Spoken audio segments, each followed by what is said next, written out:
Not great. Don't look great. Hello and welcome to Office Hours, a live component of the facility where good old Professor Kyle opens up his blast door. Yeah, I look a little sickly. Shut up. Opens up his blast doors and allows you, the general public, and all my staff and facility members to come in and ask me any old sciencey, physicsy, pop culture-y, hair-related question that you may want, and I'll do my best to be entertaining and educating. We, as we want to do, we'll go through. I'm a little bit flustered. We'll go through a number of topics each week in between taking all of your comments and questions. As I just said, we'll be talking about warp drive. We're talking about how to cook a chicken by slapping it for real, apparently. The Amazon rainforest and how that relates to climate change. We'll be taking one of your comments and questions from the latest episode of the facility, and we'll be talking about the Zuck and why he's part of the reason why social media sucks. But before all that, if you want to join the facility, if you want to continue on this conversation past this live stream, which will be put up on the channel afterwards, you can go to patreon.com/Kyle Hill, as my security team is putting in the chat, and you can join the facility today. And if they are the security team, they have buckets and wrenches, and one of them's like huge, so don't mess with them or you get banned. And if you really, really, really want me to see a comment, I will do my best to read all these super chats that come in through YouTube. And it all goes towards a good cause of simping for science and helping me fix my dang camera when I have to shut down an entire streaming platform in real time and then put it back up, and then because my audio... Like Elizabeth Calvert here, as she always does, with the $50 donation, says, "Hey, Science Kyle, my tiny human Alex wants to know why do pine trees keep their needles in winter instead of falling off?" Well, pine trees, evergreen trees, are much better at retaining moisture and water than some other trees that you might be familiar with, and they have this waxy coating. If you ever pick up some pine needles, they have a waxy coating on them that prevents a lot of evaporation from their leaves, so they can retain a lot more water, so their pine needles don't need to fall off. We have Mikey Slusser with the 20 says, "Hey, it's my first live stream." Perfect. This was a perfect time to see me execute this perfectly. I had a question stuck in my head. What would happen if you were to get stuck between two black holes? Spelled WHOLE. OLES. Love the show, Simp for Science.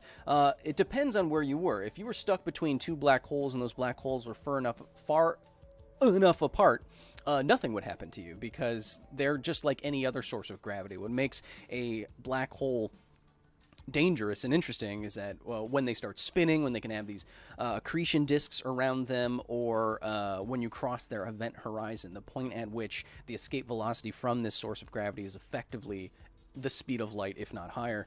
And so you'd have to be really close to a black hole for it to do anything to you. Otherwise, it's just a source of gravity. So you'd have to be close to in between two black holes. Kind of sounds like a movie I don't want to bring up in my history.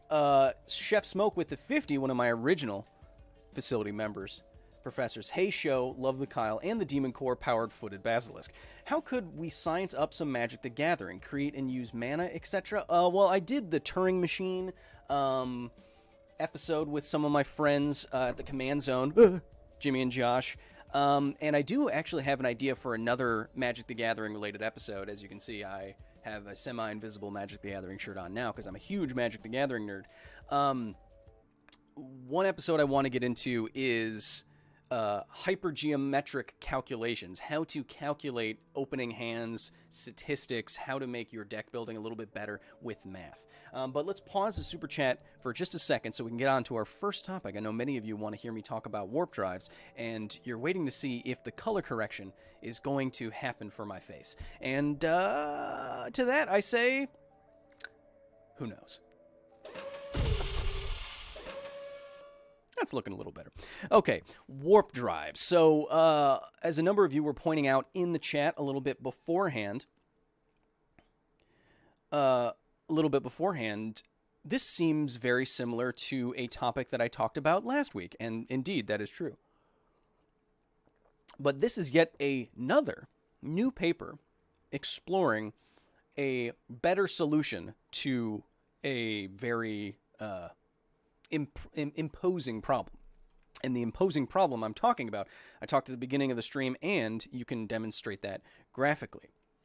So right now, using our best chemical rockets, a SpaceX Falcon Heavy or a Saturn V rocket or what have you, um, just to get to the nearest star, because the nearest star, Proxima Centauri, in that system, is over 4 light years away, 4.3 light years away. And I think a light year is what, 16 trillion miles, something like that?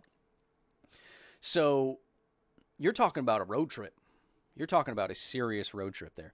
And with the velocities we can achieve with chemical rockets and how much fuel we can carry on them feasibly, you're looking at tens of thousands of years just to get to the nearest star.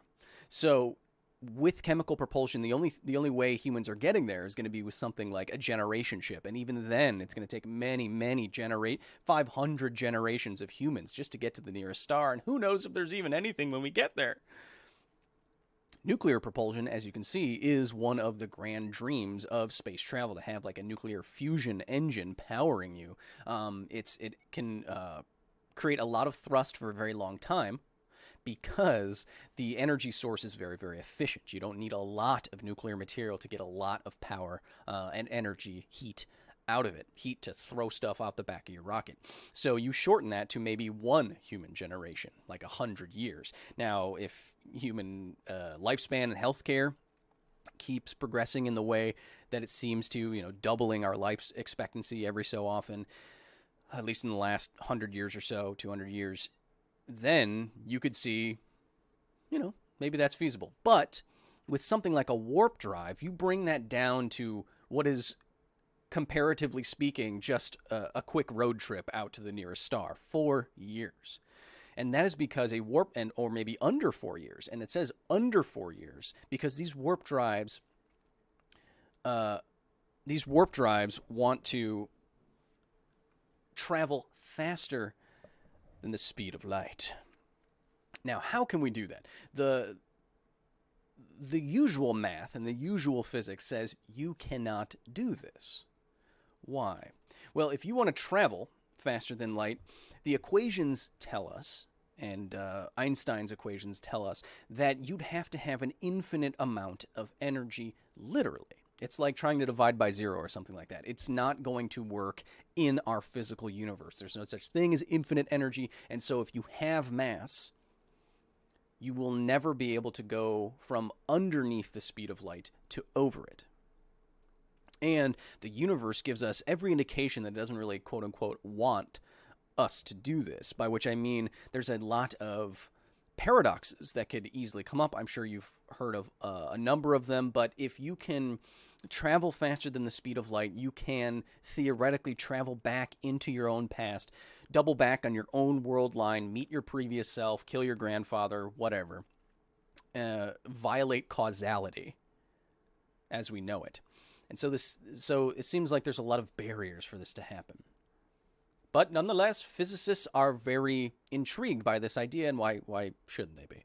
Because this would be a radical advancement. And a new paper, as I'm saying, is looking to bring this theoretical question, can we travel faster than the speed of light, take it away from theoretical and push it more towards practical and an engineering problem. They don't want it to be a theoretical problem anymore. They want it to be something, well, if we had enough energy, we can do this. Well, enter this. So a new paper by a physicist named Eric Lenz in Germany is proposing a new kind of solution to Einstein's equations, one that wouldn't, well, so let me backtrack a little bit. When I say you need an infinite amount of energy, that's one problem. Another problem is that if you wanted to get around, so you can't travel faster than the speed of light in normal space-time. So what if instead, warp drives posit, we warp space-time itself? We know that space-time itself can travel FTL, or faster than the speed of light. Indeed, we know now that the edges of the universe are expanding faster than the speed of light. How can they do that? Well, there's no space-time to expand into. It is space-time, and so it can just increasingly expand outwards in all directions. So the warp drive seeks to harness this fact and create some kind of warping of space-time that can travel FTL and put a ship in the middle of that and move all of that together. And the advantage of that is that inside of this so-called warp bubble, you wouldn't experience crazy time dilation and accelerations and stuff like that because space is moving around you. Locally, you're not accelerating to, you know, the speed of light, which would turn you into spaghetti paste.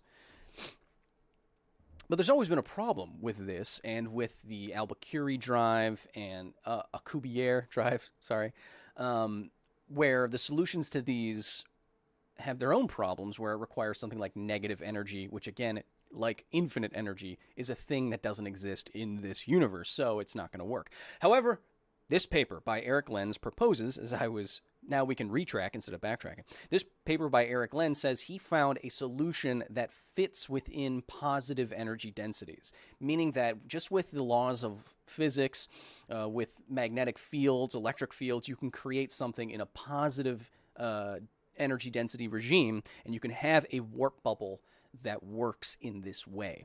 And what he came up with is using a solution with something called solitons. Now, solitons is just, is a fancy name. It sounds like it's in Star Trek, and I believe they've said it in Star Trek many times before, but solitons is a fancy name for solitary waves.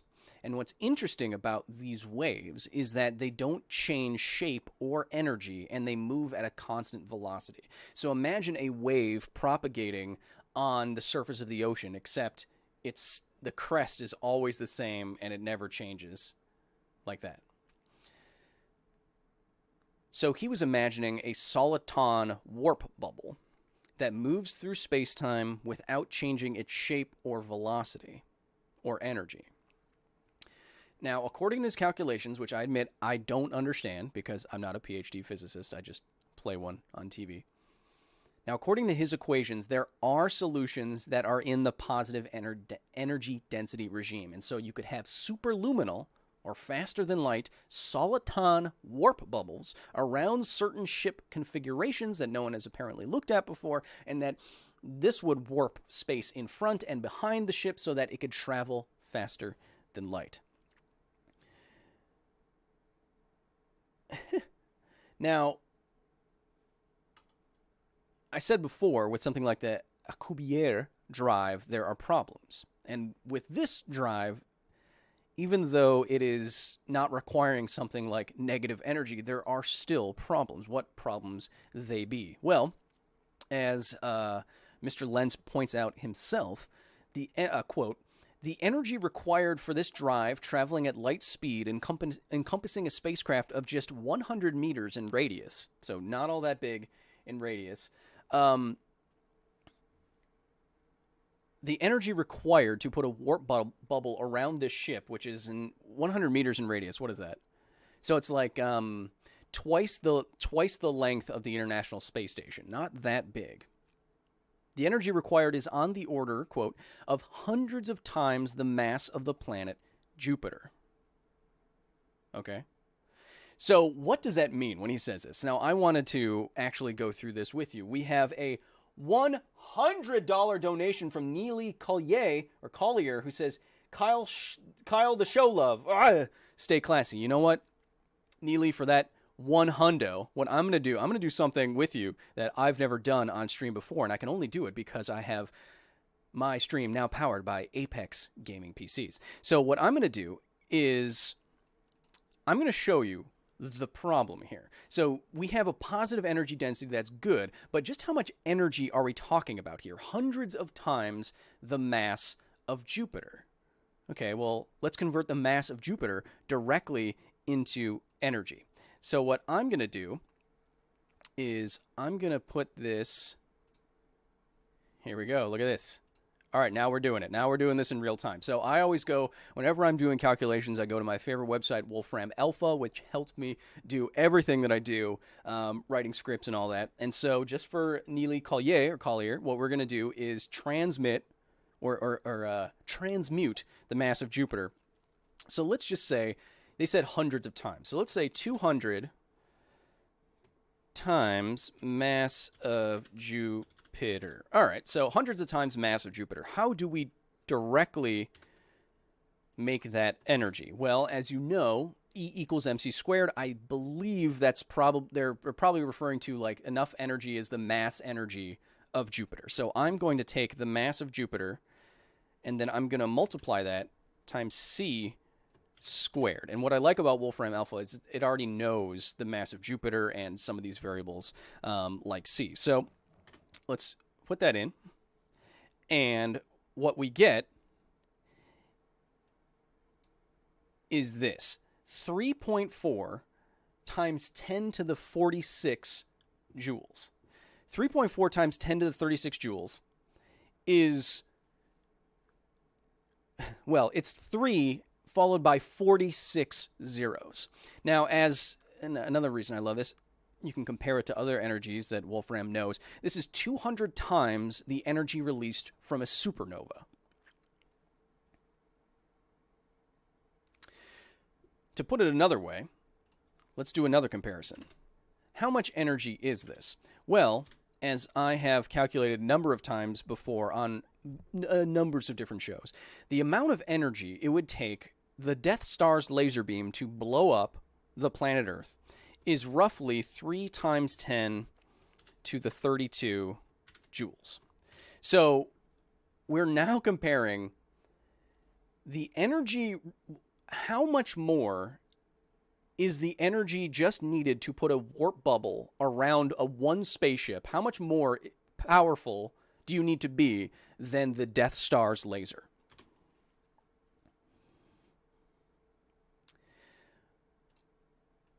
(1.1 times 10 to the 14). So like I was saying, the problem with this warp drive is that even though it might require positive energies, the positive energy that it requires just for a small spaceship is 100 trillion times the power of a Death Star laser. So it should give you a pretty good idea here that we are nowhere near able to produce this kind of energy. I mean, another thing you could do with a comparison like that is, let's say, world energy production. Wolfram just has these values, which is why I really like it. So if we put every single joule of energy that humans can create right now into producing this warp bubble, it would take 60 trillion years to make this one warp bubble. So now the paper says that, you know, this is a way of doing this. This is a way of bringing warp drives from the theoretical to the practical. But like the negative energy that I'm sure you're now familiar with if you're a nerd and you looked into, you know, some of these engines, this is the other problem that you can now bring up. Yes, we might be able to find some configuration that doesn't require negative energy, but it requires so much energy, it would be completely infeasible and impractical and for all intents and purposes, impossible for regular humans to do. So while appealing, this is almost just as hard.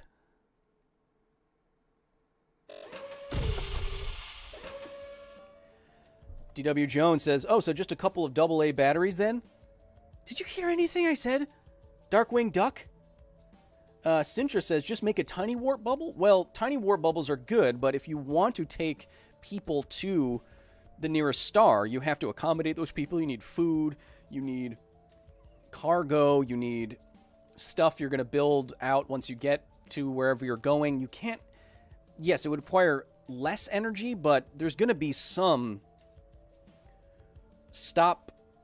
There's going to be some minimum amount of mass and cargo and all that other stuff that you need.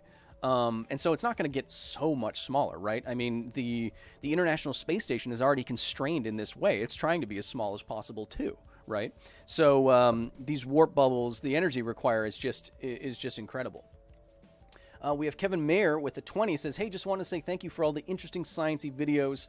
Simpin' for Science. Thank you so much, Kevin. Not a huge fan of your name, but I'm a huge fan of your support. Amur Rost with the 10 says, my work shift previously meant I missed the streams, but now I'm on my first stream, so now I get to ask questions. What would happen on Earth if the moon had its own rotation? I was actually just looking into this. I'll pivot towards an interesting fact that I discovered. It's that any moon orbiting, or any planet orbiting a star, or any moon orbiting a planet, with enough mass, the fate of every planet or moon is to become tidally locked, like our moon is with Earth.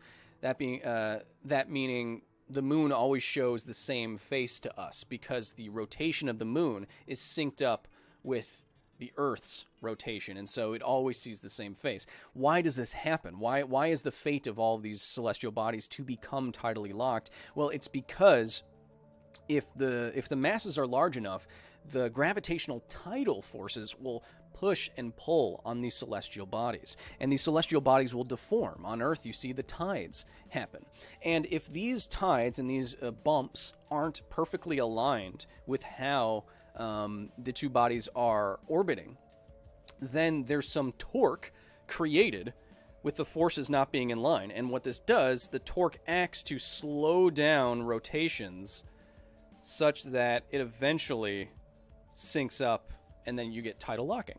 So I learned that the other day. Grin Reaper of Trolls with a 19 says, how much would it take to yeet a grain of sand at light speed? Infinite. An infinite amount of energy. Like I said, it takes an infinite amount of energy to get something with mass to light speed. But, I mean, think of it this way. How much energy, how much human effort, how much engineering goes into something like the Large Hadron Collider? It's the most complicated machine possibly in the universe, if there's no other life in the universe. But it's definitely the most complicated machine humans have ever created. It flings protons and other subatomic particles and nuclei and stuff at just like 1 kilometer below light speed. You get really close to light speed, but you can never get to light speed. I say that to say this. A proton is trillions of trillions times less massive than a grain of sand. So just think of how hard it would be to accelerate just a grain of sand to near light speed. It takes decades of the smartest people on Earth with some of the most gigantic energy values we've ever created just to do it to protons.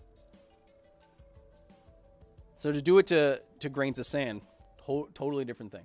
Cheech Ola with the Australian $31 says, hey, science man, if we ever go faster than light, how do we stop without experiencing some epic whiplash? We'll need to... see, I lost it now.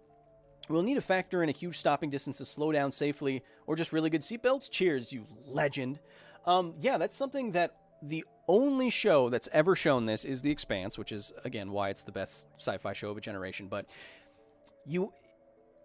in space, for space travel, you have to spend, just in an easy case, if you can only accelerate at a certain amount, you have to spend the exact same amount of time decelerating that you did accelerating. So in the simplest case, to stop at a space station or a planet or whatever, if you accelerated, at 1G for 2 months, at the 1 month mark, you need to flip your ship around so the thrusters are actually pointed in the direction that you're trying to get to, and then slow yourself down for another month. That would be the easiest way to do it. But yes, you do need to slow down. The real problem is the rate of slowing down, the deceleration, right? So you could get to a significant portion of light speed and slow down safely. It's just going to take you a long time because you only want to slow down at like 1G, right? And 1G is literally, 10 meters per second every second.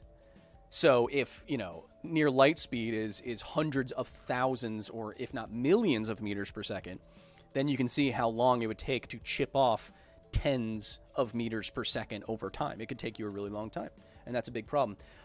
Aria with the $10, oh, you better not be my computer girlfriend. Faster than light, what do you think would happen if an object, quote unquote, heavier than light were to slingshot a black hole at near the speed of light, apexing at the point photons alone are pulled in?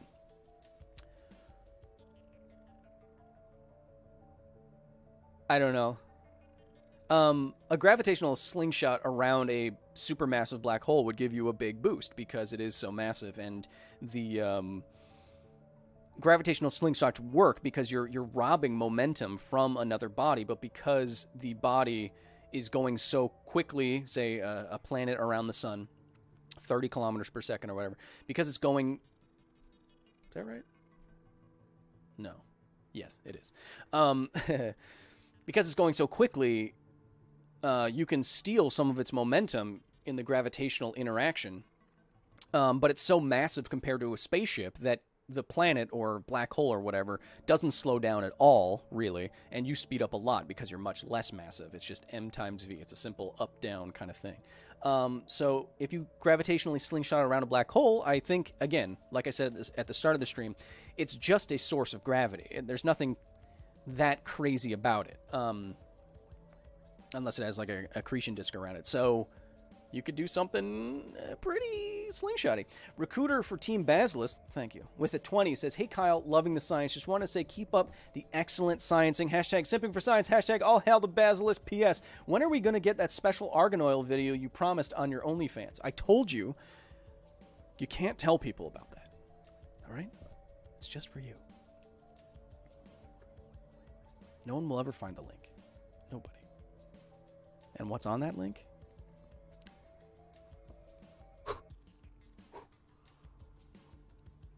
Dr. Andy Hill with the 20, new facility member, new professor at the facility. Am I the only one who finds playing around with the sort of energy required to achieve a warp bubble terrifying?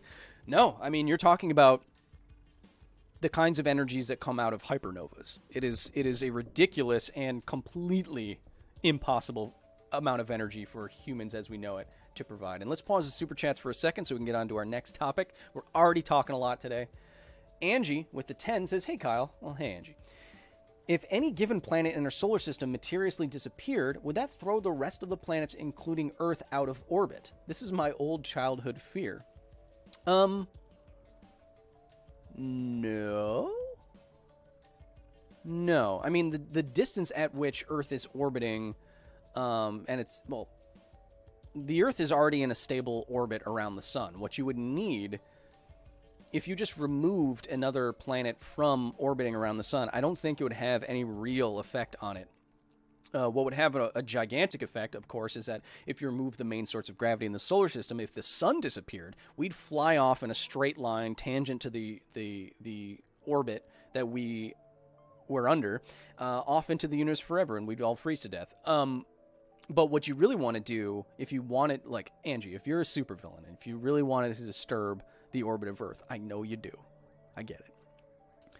What you would want to do is bring another very large body close to Earth as it's orbiting. So, like a rogue planet flying by could upset the stability of the orbit. Or you could bring, fly another planet or something near Earth, and it could pull on it enough, if it gets close enough, to kind of fling it out of orbit. And then we could be ejected from the solar system, never to be seen again.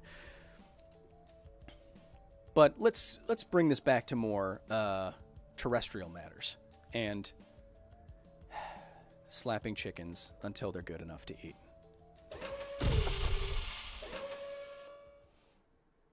So some of you brought this to my attention recently, where some man who was on trending and now has millions of views on this cooked a chicken by slapping it. Now, obviously, I have been very anti-slapping chicken for a long time. You see me do it on Because Science, on social media, all this stuff, where I say, yes, it's fun to do basic physics calculations, but it ignores reality of the situation, the engineering, the practicality of it. And I've always said something very specific about this, okay? So I watched this video. And I had some thoughts about it, and I have some thoughts about it that I'll share with you. But then I commented on it. I said, Then I saw this. I said, And then the author of the video, Lewis, said, ha ha ha, get dunked on, Kyle. So now we have a blood feud. And in this blood feud, I will point out a number of things. So. Oh, you did it now. You done did it, Lewis. Okay, so first of all, Lewis, this is not the chicken that you ended up with. You faked this. This is a fake thing that you did. That's fine. Okay. Second of all, I never said you couldn't theoretically slap a chicken to cook it. What I said was more specific. I said when the meme started first going around, it said if you slap a chicken once at a certain velocity, like, Mach 5 or whatever it is, that you could theoretically cook the chicken if all the kinetic energy was transferred into heat. Theoretically, if that's what happened, yes, I guess that would be true. But practically speaking, all of kinetic energy doesn't all go into heat, and materials have material strength. And so if you slapped a chicken at Mach 5, it would just explode. I usually go on to say that if you were to slap a chicken to heat it up, you would want to do many slaps over time to increase its temperature over time. But you don't want to destroy the chicken, so you don't slap it really hard. You slap it more than once, and then you slap it softly. And you don't want to destroy the chicken in the process. So if you keep reducing this down to practicality, with practicality in mind, he's like, okay, well, what if we could slap a chicken like the smallest possible force on it, but like a billion or a trillion tiny slaps, and you could cook it in like 10 minutes. I agree. That's what an oven does. An oven heats up air molecules to the point where they slap a chicken uncountable times to transfer their energy to it until it heats up and you can cook it. What I was impressed by is that there seems to be, if Lewis isn't a liar, which he is with this thumbnail, but if he's not a straight up liar, there does seem to be a middle ground where you can slap a chicken hard enough not to destroy it, but enough so that it doesn't take 10 years or it's impossible. There does seem to be a middle ground here. And so let's show you just a little bit of what he did here. So you can see, like, that's pretty fast. Doing the classic push in, push. Oh, I don't know what that means. Okay, so you can see he's straight up Mark Robering it.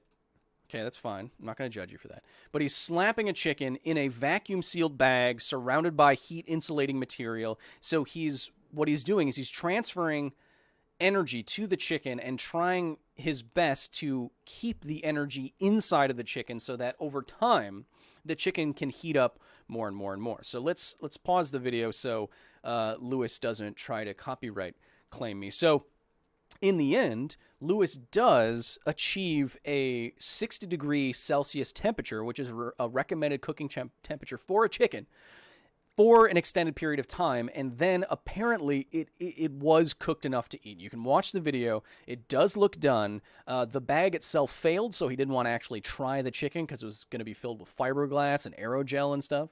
But he also did it on a steak, and the steak did, in fact, look cooked. So my point here being, I do, because a number of you pointed this out, and he thought he dunked on me. First of all, how dare you? But you found it. You found the happy, practical middle ground between not slapping it so hard that it gets destroyed, but slapping it hard enough that it doesn't take forever and that it's actually possible. And for that, Lewis, I do have to give it to you. It seems like you did, in fact, slap a chicken hard enough to cook it. And I just want to be super clear that I'm still technically correct. The best kind of correct. And if you ever try to dunk, I will...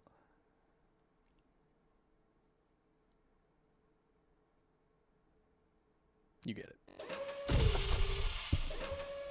it. Making enemies all day. Innocuous Remark with the $100 donation. Innocuous Remark, very generous. Some might say too generous. Hey, my favorite hair man. Have you seen the sci-fi solution to G-forces in ships that involves projecting a singularity in front of the ship so that it accelerates in free fall. That would be a great solution for fast travel if it made any sense at all. So it sounds like, yeah, people are saying Wolfram Alpha should give me a free account. Yeah, go ahead and tweet that at them if you want. So it's what it sounds like you're saying is put a very massive thing in front of your spaceship such that it creates a gravitational force, a strong gravitational force, which will constantly pull you along, sort of like a gravitational tugboat. And while this is possible, while that makes sense, what doesn't make sense is you can't get this free energy like that, right? Think about when you say project a singularity in front of you. If it's a large mass, there has to be some force keeping it in front of your ship, right? You have to be pushing it away from you in some way, right?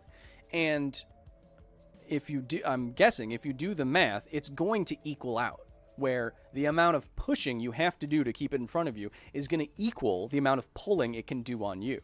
The universe doesn't give any free lunches. You can't just get that kind of acceleration and free travel for nothing. So projecting, this happens a lot in science fiction, where one word or one metaphor is ignoring a lot of the actual physics here, and that word is projecting. So when you say projecting, what it really means is trying to get around having to push something out in front of you. So that doesn't really make sense, and therefore the whole thing kind of breaks down. It is a fun idea, but in a practical sense, it wouldn't work. And if you're talking about making a singularity, how much energy would that take? You're talking about artificially creating a black hole. So you need so much mass or so much energy. Again, we're into impracticality once again. Oh my gosh, we have a lot of super great simps. Spasmodius3 says, hey, do you ever watch Anton Petrov on YouTube? In my opinion, he's a very underrated science and astrophysics influencer. I think he's better than you. I am familiar with his channel, and I respect your opinion. I happen to personally disagree. You can do anything that you want, any opinion that you want to have. Look, this is a wholesome channel. It's a loving channel, and here's wait, what? Okay, so I was gonna do a bit.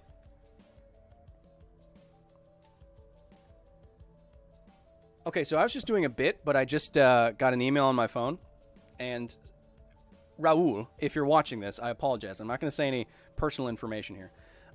Hey there, Kyle. I was hearing your YouTube stream about faster-than-light travel, and you mentioned the Albuquerque drive. Well, long story short, Miguel Albuquerque is my dad. And if you're interested in a sort of interview with him about his word, I could pitch the idea to him. Raul, if you're still watching, I'm 100% going to take you up on that. This is what we can do here at the facility. How amazing is that? Kevin! Yeah. No, I know. Yeah, no, the guy. How amazing is that? That's nuts. Raul, thanks for watching. Yes, I will be contacting you about talking to your dad. The guy who came up with, like, the most famous warp drive thing. What was I talking about? I needed to make a phone. Oh, yeah. Yeah, it's me. You have caller ID. Yeah, this guy's Spasmodius 3. Yeah, apparently Spasmodius 1 and 2 is taken. Yeah, Anton Petrov. Yeah, nice enough guy. No, I know he's not better than me. Yeah, if you could take care of him, that'd be great. No, not Anton. He's fine. Yeah, Spasmodius.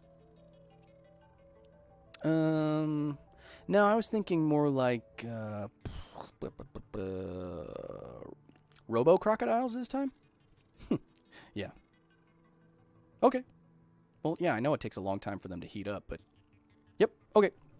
Thank you so much. Love you. Bye. Spasmodius, yeah, he does good work.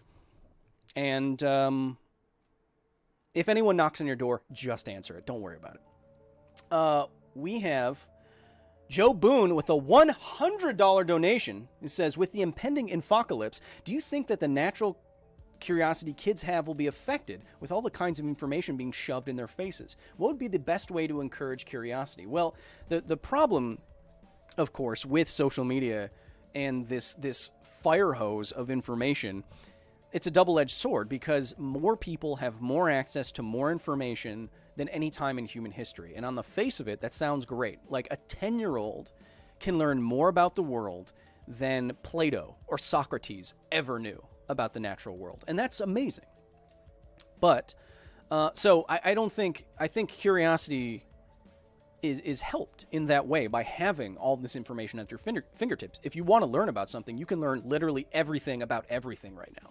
And that's good. What's bad, and what I keep talking about and what I keep railing about, is that without regulation, mis and disinformation will pollute the information ecosystem to the point where we all get so tired and so annoyed and so exhausted by misleading information that we do not have the time to fact check that we will stop fact checking.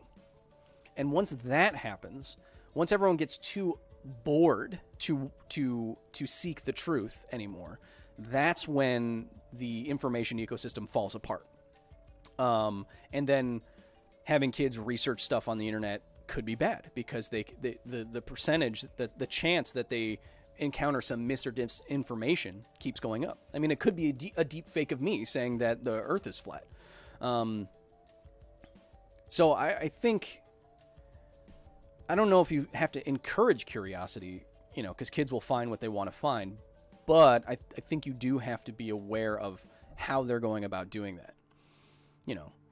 Hey, mommy, I want to learn about this thing, or I want to know about dinosaurs. Well, maybe get them like a kid's program on Steam, or sign them up for some kind of online course or something like that, rather than just saying like, oh, we'll check if it's trending on Twitter. Obviously. Nick Gardner, I don't know, man. Nick says, I'm down in sub-level 9. What's this purple goo leaking out of the yellow pipe? Should I be concerned? No, that's the purple goo is fine. That's the neurotransmitter fluid. The red goo is the stuff you want to look out for. That's the stuff that was underneath New York City that animated the Statue of Liberty. That's the stuff that you do not want to encounter.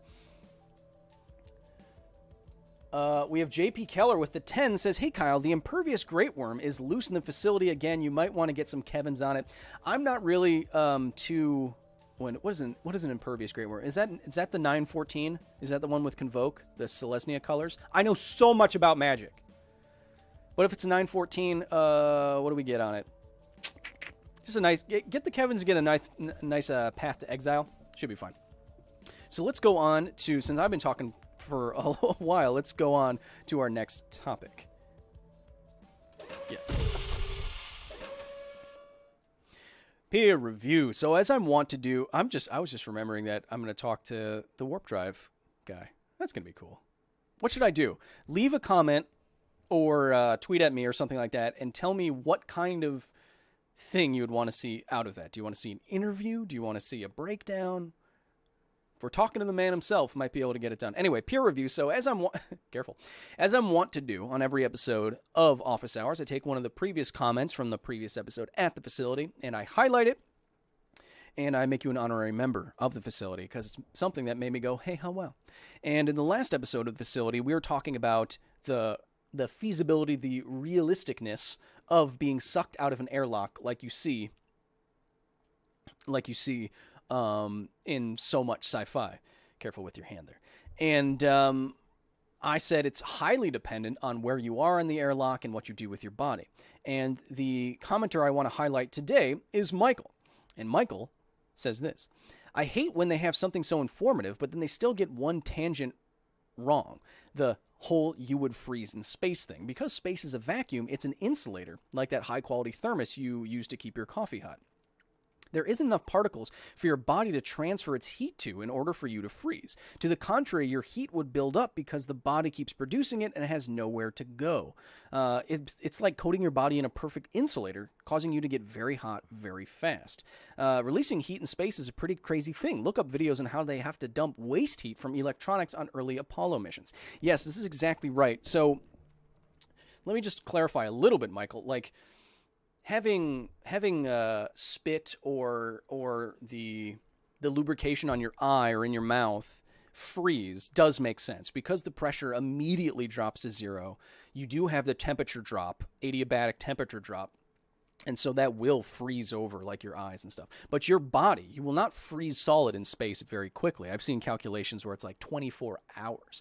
And that's because the only way to lose heat in space is through radiation, just infrared rays coming out of your body. And that's the least effective way to transmit heat. The most effective is conduction, just touching something, and then convection, like in an oven, air or a fluid taking heat away from your body as it moves. So you're absolutely right. If you've seen in sci-fi someone like freezing solid very quickly, that is very inaccurate because it's very hard to lose heat in space through this inefficient method. If you look at the International Space Station and you see those big, like solar panel looking things, well, there are some solar panels, but a lot of those are radiators. Those are large surface areas to help get heat out of the International Space Station because it would get too hot. With all the electronics, all the energy generation, all the people, it would literally get too hot even though space is just 3 Kelvin above absolute zero. So that is an interesting thing to keep in mind. Even though space is one of the coldest places there is, you would not immediately freeze in it, and that's because there's nothing in it. So for pointing that out, Michael, you are now indeed an honorary member of the facility, and you get a plaque from Kevin. Oh, fantastic. Fantastic. What?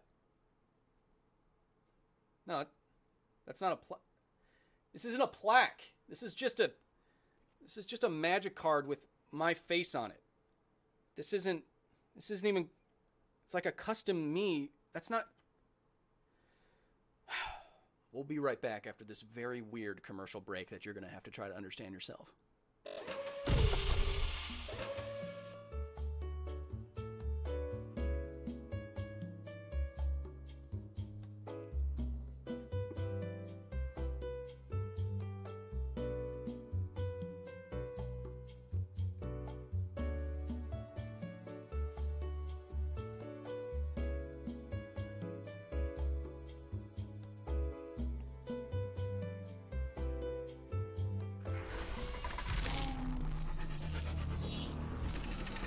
Misting Wolf in the chat says, so, how would you actually die if you were ejected into space? Suffocation? Yes.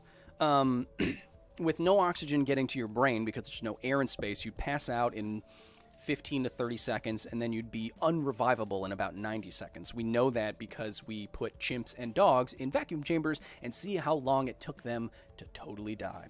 Foxton's Journal with a 15 says, hey boss, Foxton from Research and Development here. I have plans for the planet-destroying laser you asked for. Should I leave them with Kevin? No. Have you seen Kevin? Have you seen the way Kevin's dressing lately? He's dressing just like one of those rebels that took an entire movie to get plans for a planet-destroying laser from one side of a planet to another side of the planet in a depressing way that didn't track with how Star Wars actually feels, and all the characters were totally unlikable, and while the movie was shot nice and all the actors were good, it was super boring, and it made me kind of not like Star Wars anymore.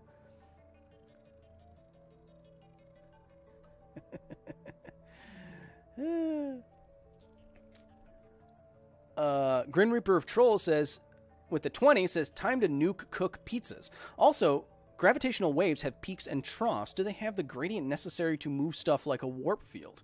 I think so.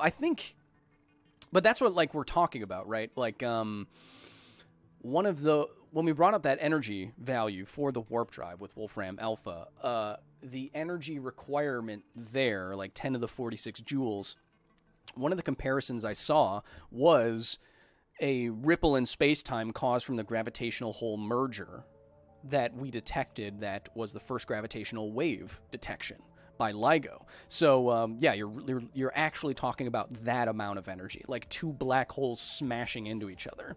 That kind of energy just to put a warp bubble around something. So again, yes, it is an insane amount of energy. Yosojubo says Rogue One slander is not tolerated. I wasn't saying, and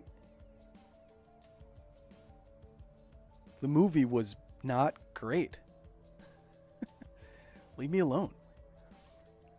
Gene Sargent with the 10 says if you move at relativistic speeds, time would appear to speed up for those outside and slow down from the reverse perspective. Yes, that is correct. What determines which perspective slows down and which speeds up? Well, it's relative motion. And it's just relative motion. So if you're moving relative to someone else, if someone else sees you as moving, then you slow down. And vice versa. So it depends on what your frame of reference is. Do you observe someone moving, or could someone observe you moving relative to them? And this applies to everyone at all times. What determines which perspective slows down, and speeds up? Yeah, it is the one that is moving. Thomas Hadrick, as always with the 20, says, Holy Magikarp, I almost missed it. Tasty homemade burgers from my parents took precedence. I get it. Promise to go back and watch it. Quick question. What's your favorite video game science, as in science of games, not in them? What's your favorite video game science, as in science of games, not in them?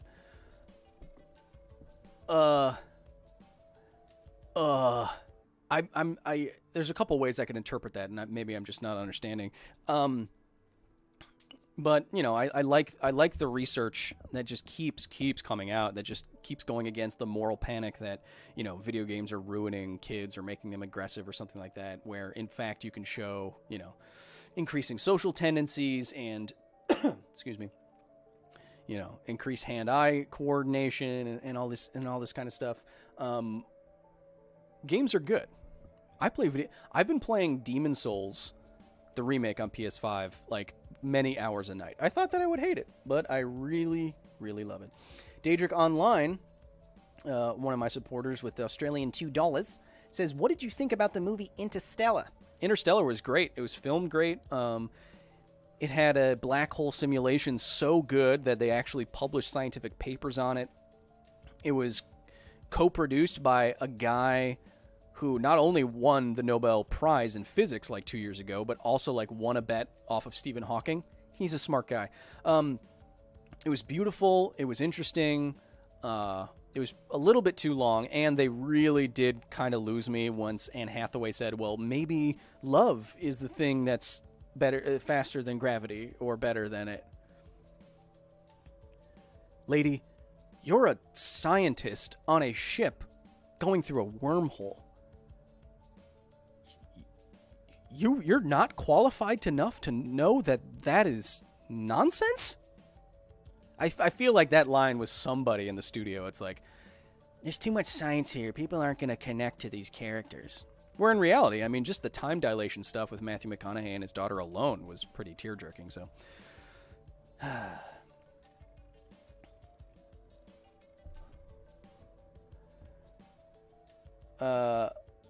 Athanios says, did we start late and we'll go a little longer? Yeah, I guess we could. I mean, I did have the audio every time I boot up stupid broadcasting zone here always keeps. Prince Vegeta-san says, why have you and Tim Pool never been seen at the same place at the same time? Are you like what Stefan is to Steve Urkel? I don't know who Tim Pool is. I just know I need some water.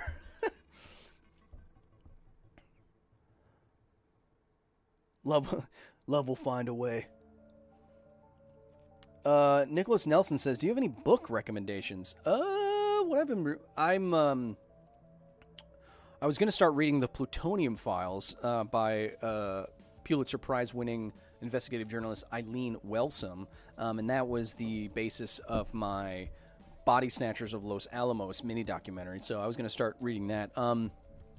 But if you want to read, one of the best science books I've ever read was a book about emerging infectious diseases like Ebola, like SARS, and this was way before the pandemic started, but it's really, really well written, and it'll tell you basically everything you need to know about zoonotic diseases like this, and it's called Spillover by David Quammen. It's always one of my top science book recommendations for anybody. Noah Wallman says, wow, that's one chunky water bottle. Yeah, it's a full gallon. It's a hydro jug. I carry it to the gym and look cool. Anastasia Erickson says, Interstellar was hard to understand for me, but it was cool. But Kyle, what do you think about movies like Alien, especially Alien? What's your take on Alien? Kyle. It was good.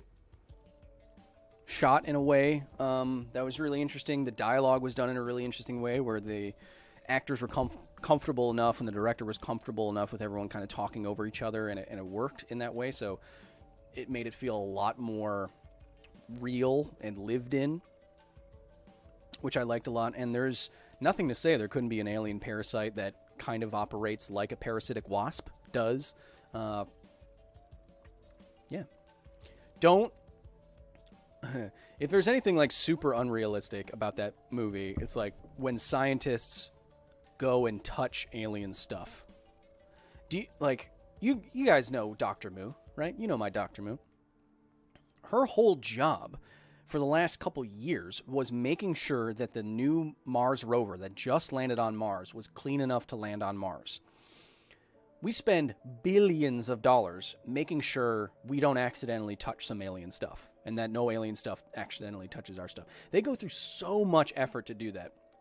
So anytime you see a scientist immediately like go touch an alien egg or go like, oh, hey buddy, oh, it looks fun. Any real biologist or astrobiologist, exobiologist, they would probably have so many protocols they would go through, and they would never touch it. They would never approach it.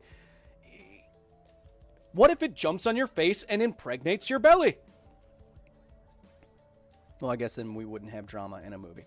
Music Central Piano, as always, coming in at the end of the stream. And I don't think I can go long because something's happening with my voice here. With the 5555 says, keep up the great work, Kyle. You were thrown into the void in the last episode and later reconstituted or reconstructed. How often does that happen to facility staff members? Stay safe, scientific, and rational. Well, once you become a member of the facility, which you can do at patreon.com/Kyle Hill, we take a sample. We scrape a little, some cells off of your forehead. And so if anything were to befall you at the facility during research, you are reconstituted. You will smell like bacon for a week. Why? It's something about the giant tubes that we use. But you can be reconstituted. But Kyle, isn't that like immortality and living forever? Couldn't you just do it forever? Technically... Am I 700 years old? Maybe. Did I discover the key to immortality like the second J.J. Abrams Star Trek movie and then just gloss over it and not explore the ramifications of that? Possibly. But it's something you can only experience at the facility. If you want to experience more of the facility, of course, you can go back to the channel. You can sign up, become a member of the facility, get a silky white lab coat, see behind-the-scenes photos, get videos earlier, get private members-only live streams with me. Not like that. You can go to patreon.com/Kyle Hill for all of that. Thank you so much for joining me this week. It was a little rocky at the beginning, but don't worry. No one will ever know that happened or see it on the internet. We talked about going faster than light with warp drives, and while we were talking about that, the son of the guy who made the Albuquerque drive, he emailed us during the stream and asked if we wanted to interview his dad, and we will do that. We also talked about slapping a chicken hard enough to cook it and why I will dunk on Lewis so hard he will...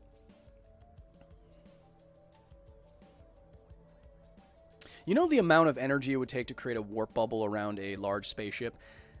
I'm going to dunk on him with more energy than that. I'm going to turn his face into a singularity. We're fighting now. We didn't talk about that. We talked about why you wouldn't totally freeze in space super instantly, and we didn't talk about deepfakes, but we kind of tangentially talked about the problems of social media. Thank you so much for joining me for this episode of Office Hours. I hope you have a wonderful rest of your week. Thank you, as always, for Simping for Science, for supporting all of the work that we do here at the facility. I promise it doesn't all go towards Magic the Gathering shirts. It also goes towards, you know, putting animals in formaldehyde for later research. Have a wonderful rest of your week. This week on the facility, what are we doing? Oh, we're exploring... Well, I would like to recalibrate your thoughts on the safety and feasibility of nuclear power. And that will be this week at the facility. I hope to see you next week live. Have a wonderful rest of your week until I see you that next time. And till the next time, be nice to each other. And in that time, I'll also figure out the color correction thing going on. Be nice to each other. Because this is all we got, baby.